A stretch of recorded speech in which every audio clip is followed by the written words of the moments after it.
Let us pray. Almighty God, the creator and ruler of heaven and earth, we beseech thee to inspire and guide all our actions so that we may always walk in the path of justice, love, and charity to one another. Help us with thy grace to do only those things that will promote the unity, peace, happiness, and prosperity of Nigeria in general and Lagos State in particular. Amen.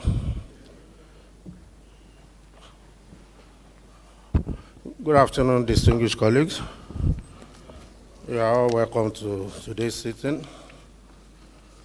I apologize for the late commencement of today's sitting.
Let us go through the fourth psalm proceedings of Monday, 15 April 2019.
page 853.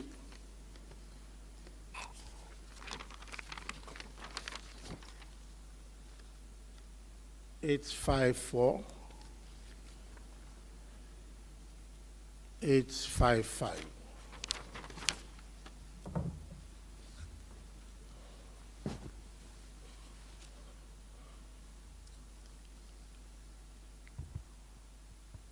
I have examined the votes and proceedings of Monday, 15 April 2019, and approval is here granted. Any message from the governor? Right, Honorable Speaker, distinguished honorable members, there is no message from the governor. Any other announcements? Mr. Speaker, sir, there is no announcement. Petitions? None, Mr. Speaker, sir. Matter of urgent public importance? None. Personal explanations? None. Reports? None.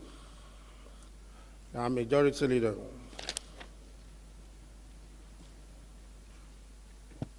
Right, Honorable Speaker.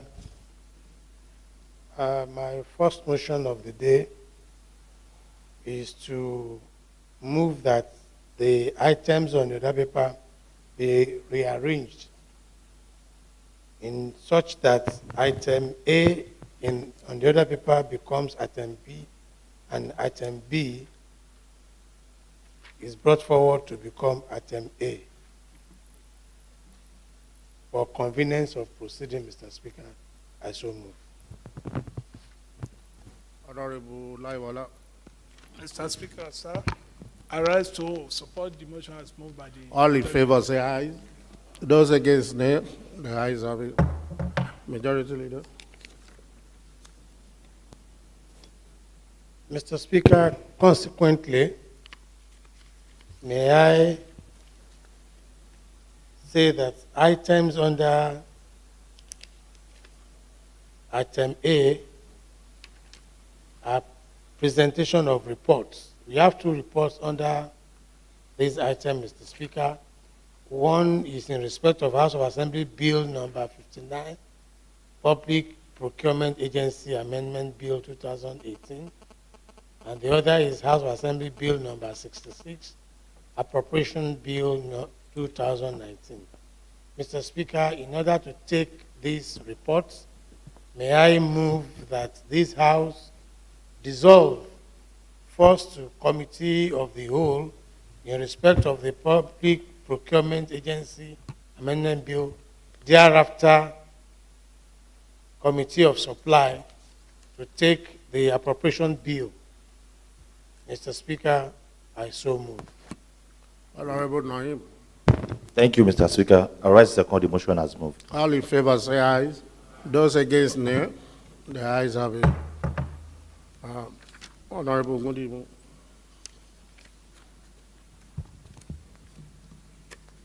Thank you, Right Honorable Speaker. Good afternoon, my colleagues. A report of the Committee on Finance on a bill for a law to amend the Lagos State Public Procurement Agency Law 2011.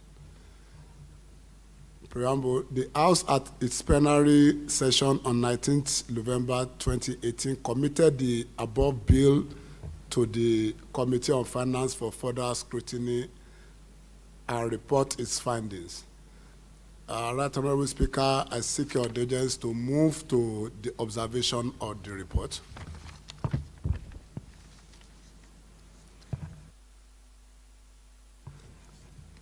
Honorable Isha, please approach. Observations 5.0 on page 2. The generality of the participants commended the House for its proactiveness and responsiveness to the need of the people. However, the following observations were made by the committee from the submissions of the stakeholders at the hearing: that 1, the interpretation section of the principal law was section 81 instead of section 1, as it is the practice of the House of Assembly. 2, section 3A of the bill be deleted, as the same function is already in existence under section 16.1 of the principal law.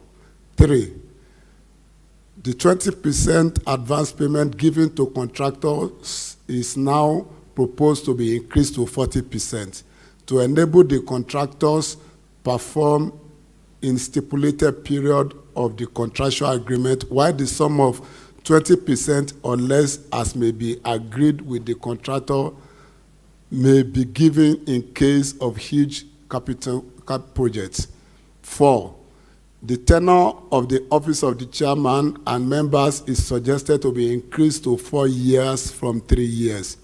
5, because of the volume of amendment in the bill, there is need for a repeal clause to be created, as it is tidier to repeal the principal law and reenact it with the suggested amendment and newly introduced sections to be more encompassing and to clearly express the intent of the law. 6, the appointment of the general managers be made competitive and subject to strict scrutiny before being made. 7, incessant movement of core officers in the agency affects its productivity and should be deterred. And 8, errant contractors and supervising officers of agency who fail to perform and carry out the terms of contracts should be penalized. Recommendation 6. From the above observation, the committee recommends that in view of the volume of the amendment and the need for harmonization, there is need for the principal law and the proposed amendment to be repealed and reenacted as follows. Section 23B of the principal law is redrafted to read the Commissioner for Economic Planning and Budget. 2, Section 3A of the principal law is deleted because of the same function is repeated under old Section 16(1). 3, Section 4 is redrafted as follows.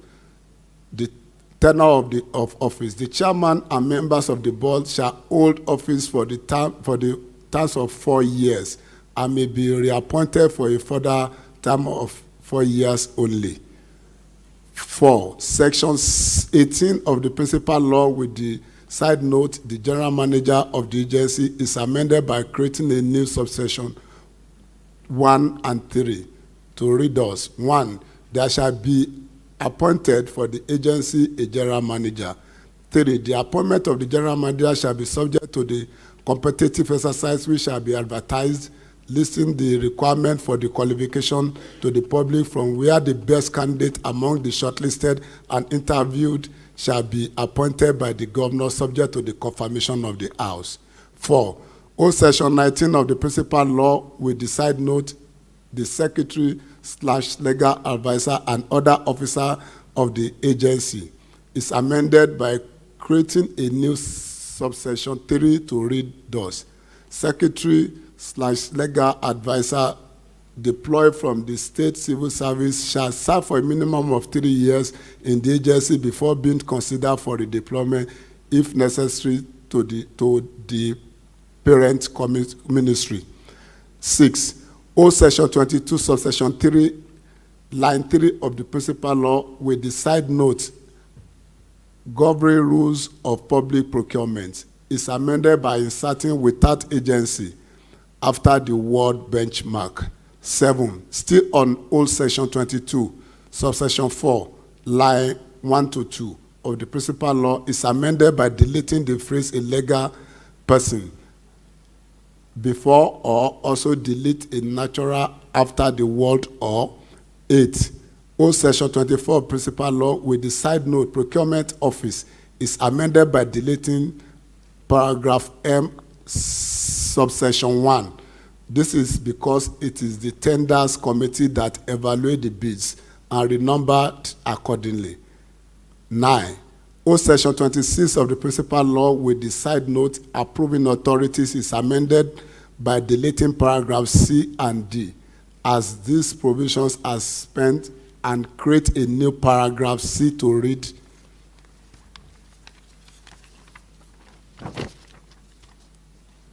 C, in case of local government, a tenders committee. 10, old Section 27 of principal law create a new paragraph H and I to read: H, determine the appropriate method of procurement. I, identifying the period for implementing each steps of the procurement process. The creation of these paragraphs are to include the important features of the procurement planning in the law. 11. O Section 29H of the principal law is redrafted to read H, ensure the execution of the contract agreement. 12. O Section 30 of the principal law with the side note accounting officer is amended by deleting the phrase Director General and replaced with General Manager or Council Manager of local government. 13. Create a new section 32 with the side note composition of the evaluation subcommittee to read 32A. The evaluation subcommittee of a procuring entity shall comprise of representatives of each of the following: 1. Account/finance department. 2. Legal department. 3. Users office. 4. Subject matter expert. And 5. Procurement office. B, that is 32B. The most senior officer of the evaluation subcommittee shall be the chairman, and the procurement officer shall be the secretary of the committee. 14. A new section 32 with the side note, local government area tenders committee is created to read: 1. There shall be a tender committee of the local government/local development area which shall consider and approve all contracts which are forwarded to it from the executive committee of the local government area. 2. The tenders committee shall be a clearing house for award of contract and consideration of professional competence of the contractors. 15. A new section 33 with the side note, membership of the local government tenders committee is created to read: 1. The tenders committee shall consist of 1. The vice chairman, which is the chairman of the committee. 2. The supervisor for works member. 3. Secretary to the local government member. 4. The council manager member. 5. Council engineer member. 6. Procurement officer member. And 7. The legal officer secretary. 2. The head of department where the project is being initiated will formally present the project to the committee. 3. The activities of the committee shall be guided by the financial memoranda and other regulation by the state government. 4. The quorum of the committee shall be 4 members.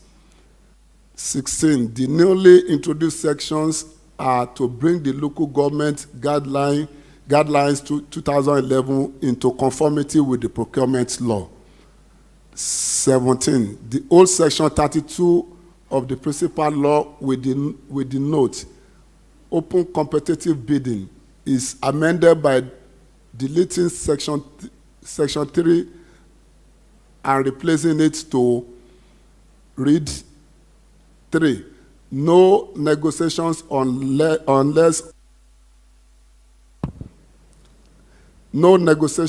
unless otherwise provided for by this law shall be conducted with suppliers, contractors, or service provider, and the winning bid shall be that which is, in the case of the goods and services, the lowest cost evaluated responsive bid with regards to specifications and standard from the bidders who responded to the bid solicitation. In the case of services, the highest rated evaluated proposal from the firm which responded to the request for proposal.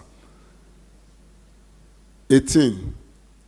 Still on old section 32 of the principal law, delete section 4, subsection 4 and 5. This is to make rules and regulations generally applicable.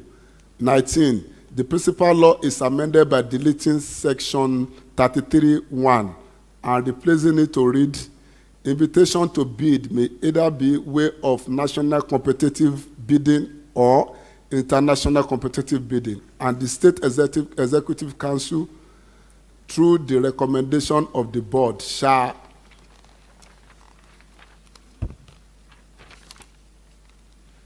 set the monetary benchmark for the procurement shall fall under either system. 20. The principal law is further amended in old section 33(2) by inserting the word "the Public Procurement Agency website" after the recognized newspaper, and in line 4, delete 6 weeks and replace it with 3 weeks. Also insert "if any." 21. The principal law is amended by deleting old section 35 subsection 1A. 22. Old section 38(2)(1) of principal law is deleted and replaced to read, "Where the bid fails, the contract shall be awarded to the next best evaluated bid. But where the next best bid also fails, the contract shall be re-advertised and rebidded at the occurrence of any of the instances stated in the section 1 of this subsection 1 of this section." 23. The principal law is amended in old section 33(1), line 5, by deleting the word "insurance" and replacing it with "performance" before the word "bond." 24. Old section 54(2), line 3 of the principal law is amended by deleting "from time to time" after "issued." Also delete "commission" and replace with "agency." 25. Old section 56, subsection 3, line 4 of the principal law is amended by deleting the word "procurement" and replacing it with the word "procuring." Section number 26. Old section 61, line 2 of principal law is amended by deleting the word "agency" and replacing it with "procuring." 27. Old section 59, 2A of the principal law is amended by inserting the word "works" after the word "goods" and before the word "and." 28. Old section 63I of the principal law is amended by deleting the word "board" and replacing it with "governor." 29. Old section 63 of the principal law with the side note "advance payment" is deleted and replaced to read 63(1). Advance payment of 40% may be paid to a supplier or contractor, except it is agreed with the contractor that the sum of 20% be paid as initial in respect of every capital project. Advance, that's 63(2). Advance payment shall be guided by regulation prescribed by the agency. 3. I. In case of national competitive bidding, an unconditional advance payment guarantee or bond issued by a reputable bank or institution acceptable to the state government. 1. In case of international competitive bidding, an unconditional advance payment guarantee issued by a reputable bank acceptable to the state government. 2. In cases mentioned in 1 and 2 above, the state government may accept other forms of security which it considers sufficient to guarantee performance. 4. After advance payment has been made to a supplier or contractor, no further payment shall be made without an interim performance certificate issued in accordance with the contract agreement. 30. Create a new section 62 with side note, "Failure of contractual performance," to read, "A contractor/concessionaire who fails to perform the contractual agreement or deliver on the contract after the collection of advance payment from the government shall have the contract terminated immediately and will be liable to the sum collected." 31. Create a new section 63 with the side note "Project certification," to read 63(1). A term of project officers shall Sorry, I take that again. To read thus 63:1. A team of project officers must include an engineer from the agency, shall be in charge of supervision and certification of project undertaken by the office. 2. The duly authorized project officer inspect and certify the project is duly completed in accordance with the contractual terms and agreement. 3. The officer of the office any officer of the office who forcefully certify a project to be completed and ready for delivery when it is not, commit an offense and is liable to criminal proceedings under the criminal code as well as disciplinary action under the civil service rules. 32, create a new section 64 with the side note, tampered report and illegal collection of gratification, to read 64A. As from commencement of this law, an officer or a project management consultant charged with monitoring and reporting on projects who connives with a contractor to write a fake report or a report that conceals the inadequacy of a project inspected commit an offense and is liable on conviction to 3 months imprisonment and the appropriate disciplinary actions in the civil service rule. 2, an officer that demands for bribe or gratification in carrying out his duties and obligation under this law commit an offense and is liable under the provision of section 68 of the criminal law. 33. O section 76 2K of the principal law is broken down to read: K, withdraw of a bid after it has been qualified as the lowest cost evaluated bid / highest rated bid. 2, I, refuse to accept an award without just cause or for the purpose for enforcing the procuring entity to award the contract to another bidder. This shall include the non-submission within the prescribed time or delaying the submission of requirements and renumber accordingly. 34.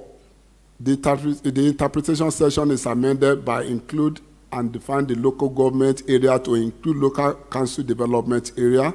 35. Create a new section 83 with the side note savings to read: nothing in this law shall invalidate any action done or purported to have been done under this repealed law. 36. Create a new section 84 with the side note repeal to read: repeal the Lagos State Public Procurement Agency Law, Chapter 56 of Lagos State 215 is repealed. Conclusion 70. The committee expressed its gratitude to Mr. Speaker, members for the opportunity given to carry out this assignment. We also appreciate the clerk of the House and the secretariat for their support at ensuring the timely completion of this project. Honorable Ogundemu Yinka, Chairman, Committee on Finance. Thank you. Yeah, who is moving motion for adoption for the bill? Honorable Shao. Thank you, Mr. Speaker. I hereby move that the report as rendered by the Chairman, Finance, be adopted for debate, please. Thank you. Honorable Bisi Yusuf. I second the motion, sir. All in favor say aye. Those against nay. The ayes have it. Honorable Olo. Thank you, Mr. Chairman. Good afternoon, colleagues. Mr. Chairman, my colleague, you will admit that the committee did a very good job, especially issues that borders on procurement and tender board.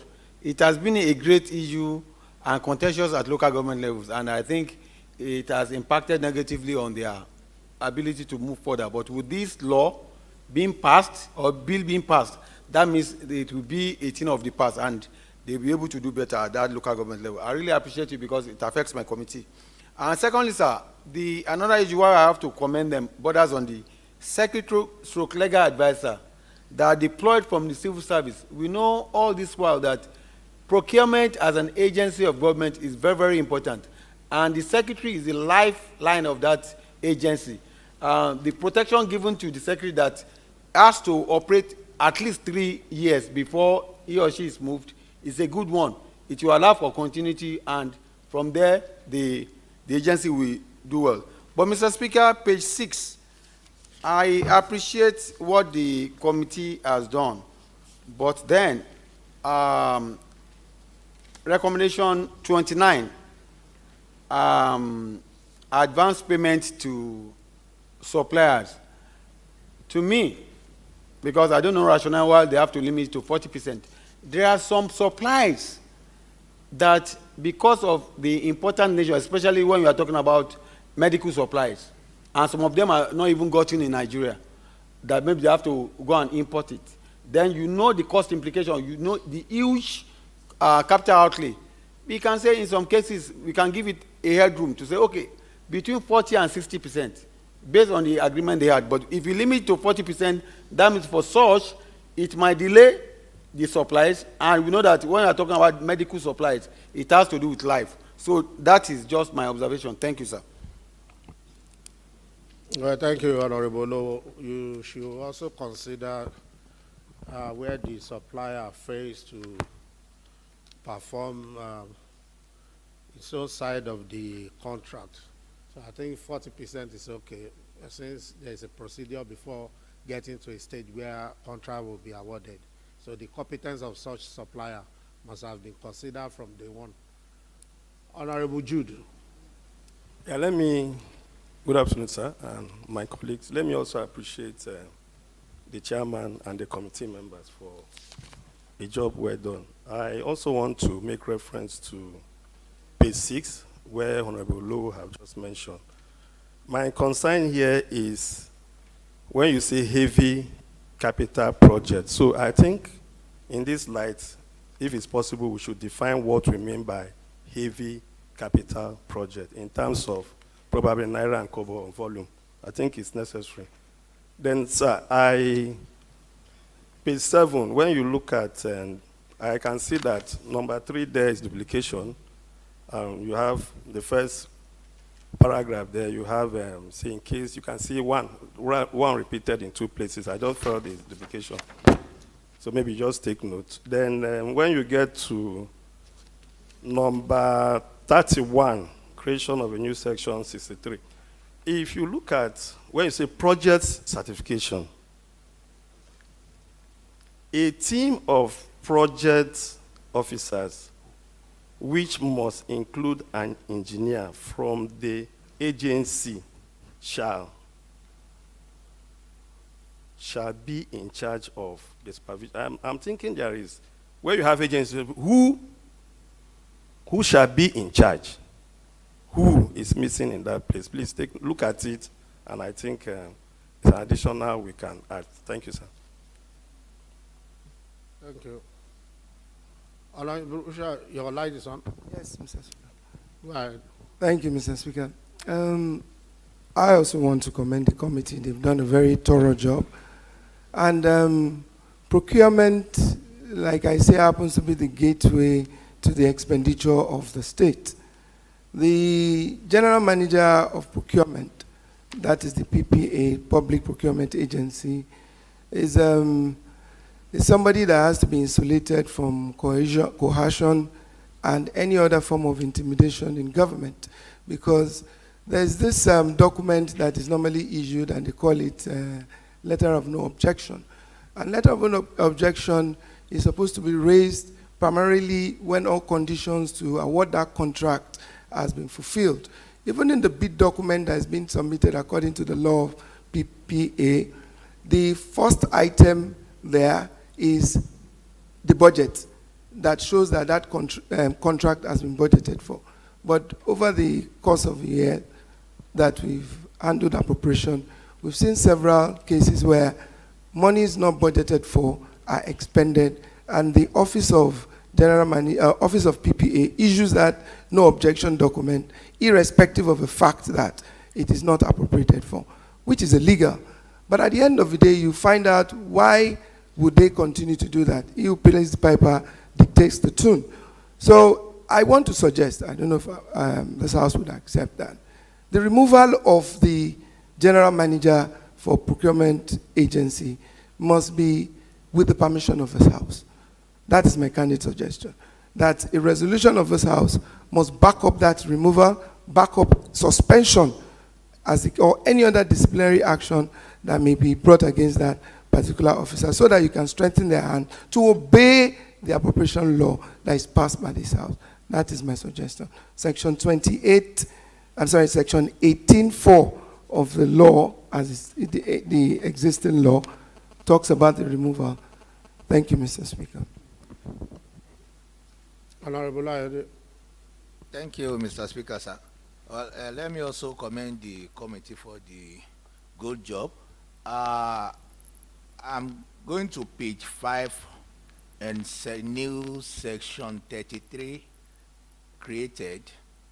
Going through the membership of the local government tender board, I'm of opinion that the council treasurer is supposed to be in the committee so that they will have a proper information on any monetary issue. Either we should remove what type of the information? What's like the council treasurer, very essential in the committee. It has nothing to do in the board. The role of the treasurer is to pay. So whatever they agree upon will be sent to her through the voucher. So it's unnecessary. Then we must be conscious of the fact that giving so much presence of civil servants in the committee far above the elected is also not in good taste. So we should just leave it the way it is. Okay. In fact, I have the feelings that we have so many of them in the committee already. Honorable Oladile. Thank you, Mr. Speaker.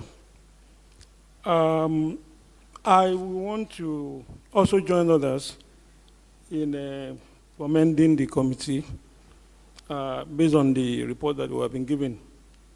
I want to believe that, at a personal note, those things that I consider very important to be inputted into the report concerning this particular subject matter has been well done. So commendation to the entire committee members. I want to also just take us back to an item in page 2 under observations.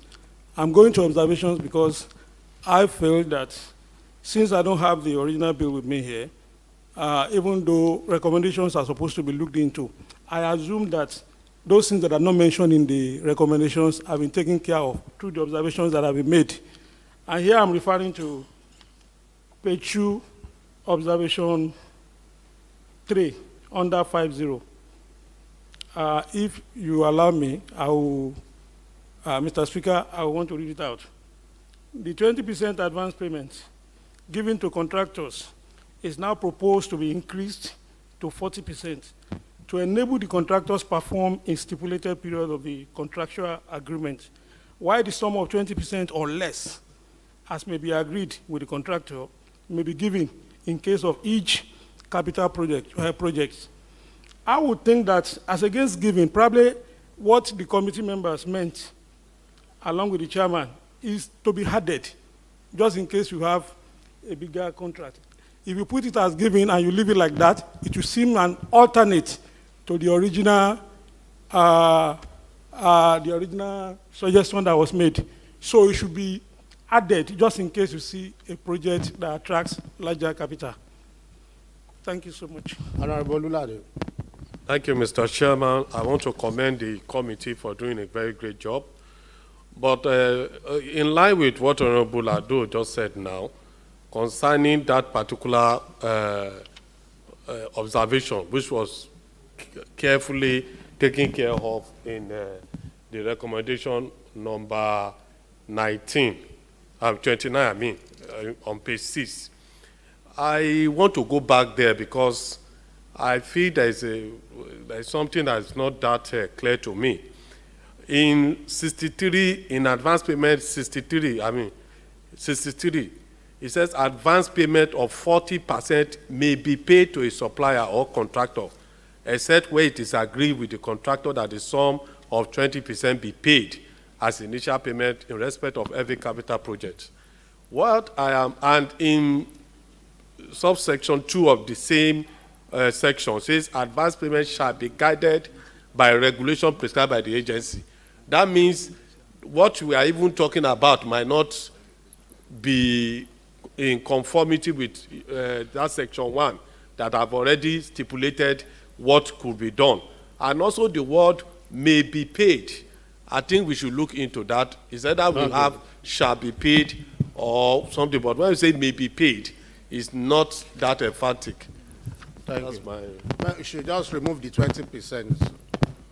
Because you are giving room to the agency to do otherwise, where you want to agree. And the essence of increasing it to 40% is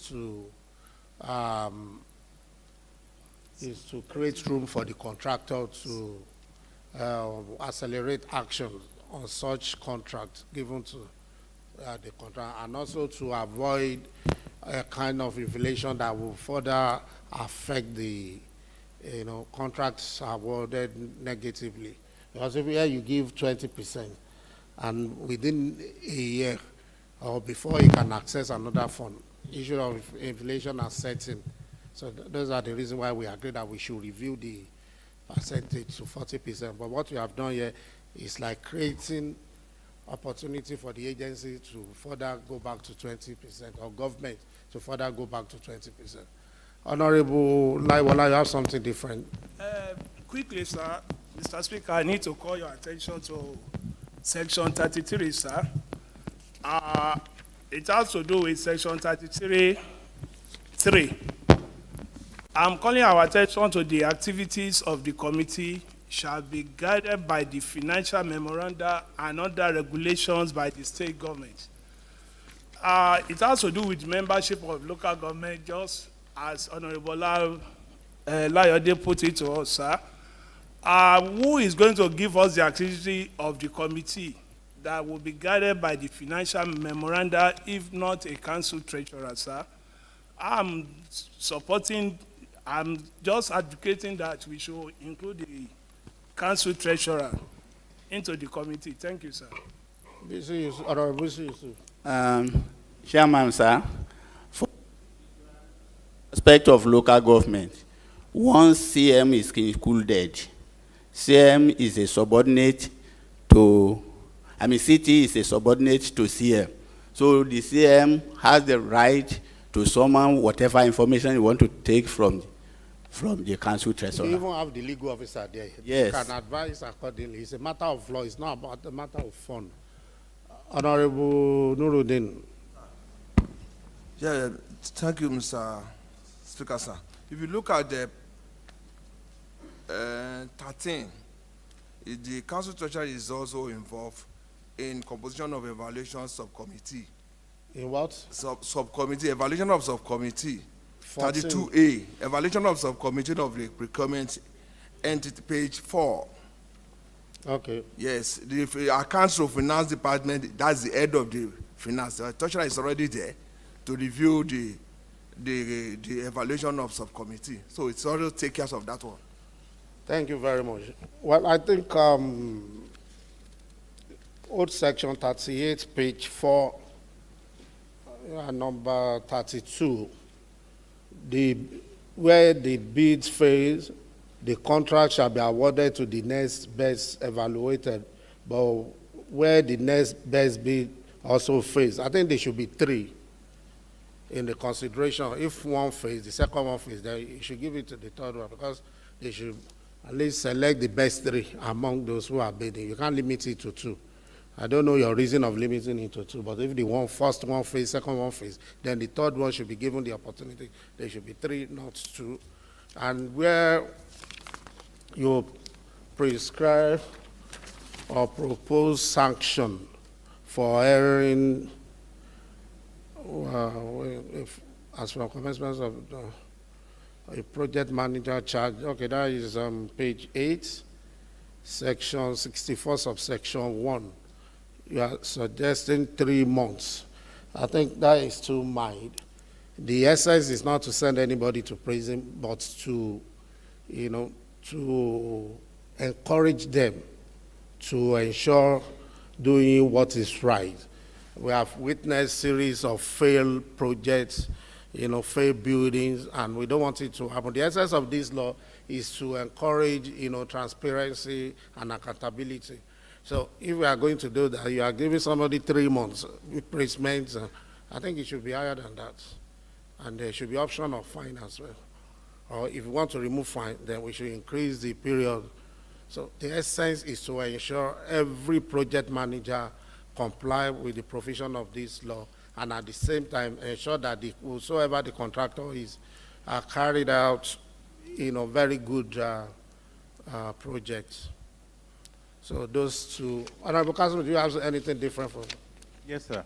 I just need to point out very quickly, under the membership of the Local Government Tenders Committee, I feel like the quorum of the committee, which is 4 out of 7, is rather too vague.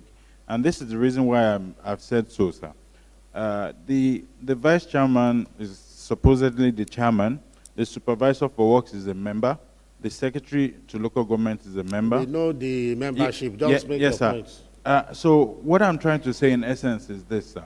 If, for instance, the chairman is not available, that means that any of the 4 members can actually sit and take decisions on the particular Of course, where the chairman is not available, somebody else should take charge. Yes. That is proper. I was just thinking, sir, if it could be included under the quorum of committee that chairman and other 3 members, unless otherwise designated or something. Majority leader, your light is on. Oh. I want to commend the committee for capturing the various suggestions at the public hearing. It is a reflection of a serious commitment to the outcome of the public hearing.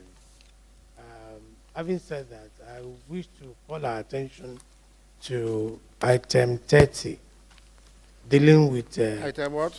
Item 30 on page 7.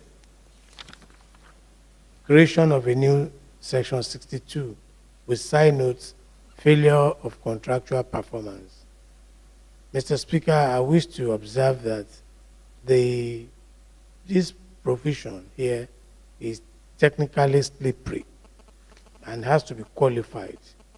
A contractor, with your permission, sir, a contractor / concessionaire who failed to perform the contractual agreement or deliver on the contract after the collection of advance payment from the government shall have the contract terminated. Mr. Speaker, I think there should be specification of a period after collection that the contractor may be penalized for performance. There should be a period after. That can come up in the regulation. The law provides for regulation, so it can be stated in regulation. What I think you suggest is to provide a sanction, very strong sanction. No, I am talking about protecting the contractor under this, so that the members of the committee will not be whimsical. There should be a period after collection of advance payment. That will be better in the regulation. We can't have everything stay there. So the law has already made, provision for the regulation. So okay, maybe it is taken care of in the regulation. It's okay. Thank you, Mr. Speaker. Who is moving adoption? Honorable Naim. Thank you, Mr. Speaker. I hereby move that the report, as amended, be adopted as resolution of the House, sir.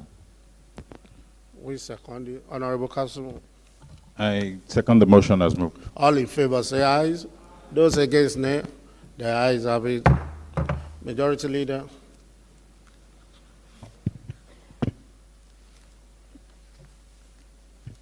Sir, Mr. Speaker, we still have a report, appropriation report to deal with.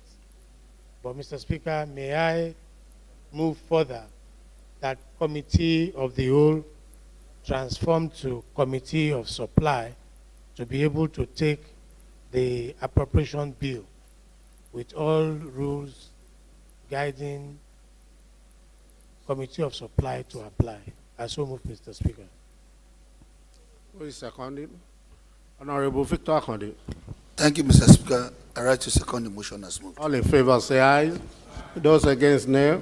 The ayes have it. Honorable Shaw. Thank you, Mr. Speaker. Mr. Speaker, Right Honorable Mudashiru Ajayi Obasa, Principal Officers of this House, distinguished honorable members of the Lagos State House of Assembly, it is with great pleasure that I present to this noble House the report of Appropriation Committee on the year 2019 Appropriation Bill presented by His Excellency Mr. Akiumi Ambode, the Governor of Lagos State. Mr. Speaker, with your permission, may I move straight to observations and findings on page 13.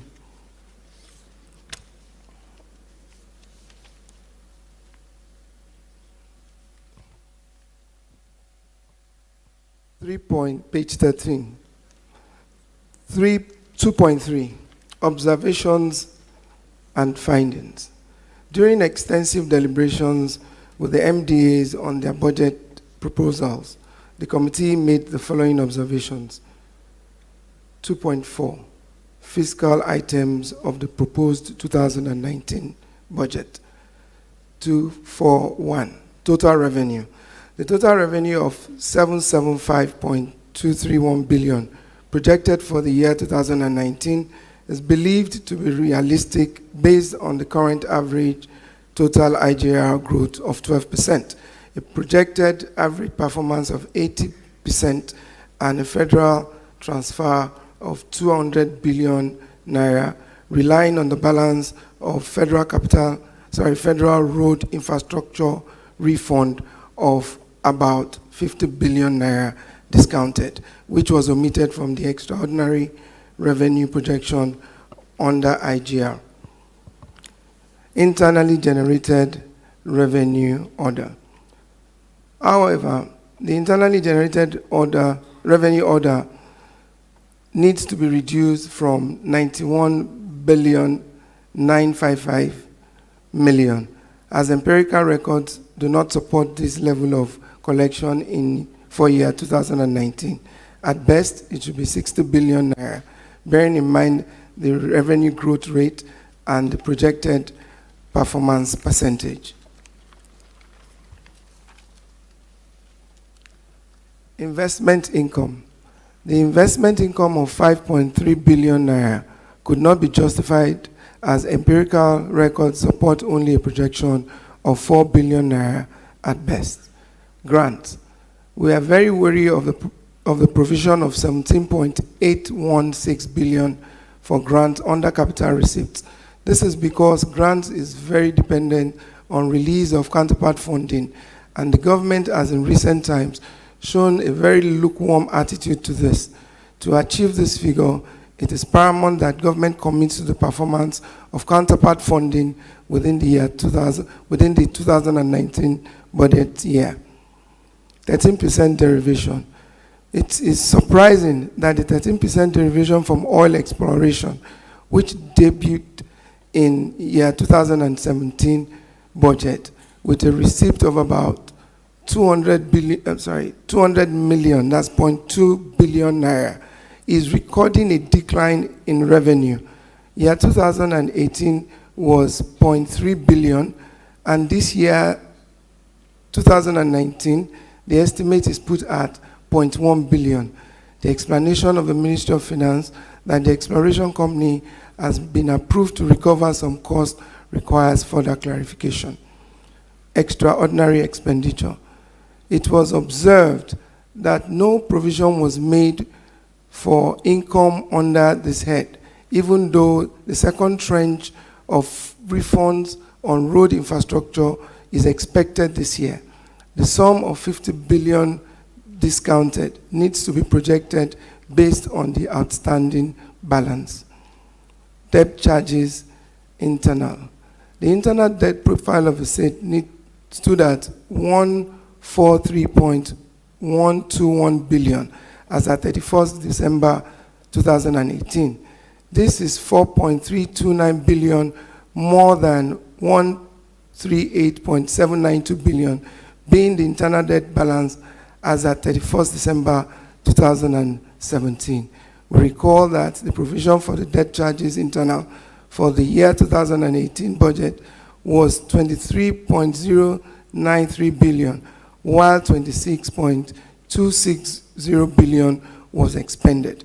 Therefore, the 14.795 provided at debt charges internal in year 2019 proposed estimates cannot be adequate to service the debt in question, which is 143.121 billion at the prevailing local banks rates, interest rates, unless the loans are restructured. Total personnel cost. The proposed total personnel cost for the year 2019 is understandably 50%, which is 57 billion, higher than year 2018 approved figures due to the provisions for the proposed minimum wage and pile-up of the pension redemption bond fund shortfall. 10% BSA pension redemption bond fund and pension redemption bond fund shortfall. Mr. Speaker, principal officers, and their colleagues, the above funds are payments to persons that have served our state meritoriously and have retired. We are short of words to see that one of these heads performed a mere 56%, while the other, which is to clear backlog, performed at 0%. It is our candid opinion that these funds be placed on a first-line charge in order to further give them the priority that they deserve, although as personnel costs, they are technically first-line charge already. Overhead cost. That the overhead cost estimate of 107.469, which is more than the personnel cost basic and allowance estimates 96.719, is still a cause for concern. It is even more disturbing knowing that there is 32 billion projected for minimum wage and 13 billion redemption bond shortfall in the personnel cost estimate. Else, the overhead cost would have doubled the personnel cost, basic and allowance. Running costs should not be more than salaries. Planning reserve. This heading should be expunged from the summary page because it does not serve any budget purpose, although it might have been useful during the planning stage of the budget estimates. Financing surplus deficit. The financing deficit of 77.086 billion, as is the case in this year 2019 budget, should be enclosed in open and closed brackets as stipulated in accounting format. Deficit funding sources. The deficit funding sources provided for the 77.086 billion deficit are internal loans 52.413 billion and others 24.673 billion. Surprisingly, bonds, which is deemed to be a cheaper source of funding for medium-term borrowing, is conspicuously missing from the list of deficit funding. Deficit funding sources. The cost of local bank loan is known to be high and at best only for a very short-term borrowing. It is our candid opinion that internal borrowing be reduced drastically while cheaper financial instruments be explored to close the funding gap. In the future, the deficit can be further reduced by being more prudent and realistic with figures apportioned to subvention overheads. Over the past 3 years, subvention overhead has only performed at 50% and below, the highest actual amount being in year 2018 at 21.796 billion. Hence, a figure of 30 billion with a savings of 242 billion will make substantial difference in the funding gap required to bring the estimated borrowing to within manageable range. 2.5, financial issues. 1, there is a need to reduce the capital receipt inflow and capital development outflow under the vote line grants by 7,816,000,000 each. This is to bring the available grant estimates to a realistic value based on empirical figures. 2, there is the need to reduce the capital expenditure under the vote line counterpart fund by 4,924 million. This is to match the estimated grant. 3, there is a need to reduce the revenue CRF under the vote line investment income in the Ministry of Finance by 1,300 million to bring it to a more realistic figure supported by empirical records. 4, there is the need to remove the 155,778,592 naira under the capital expenditure of vote line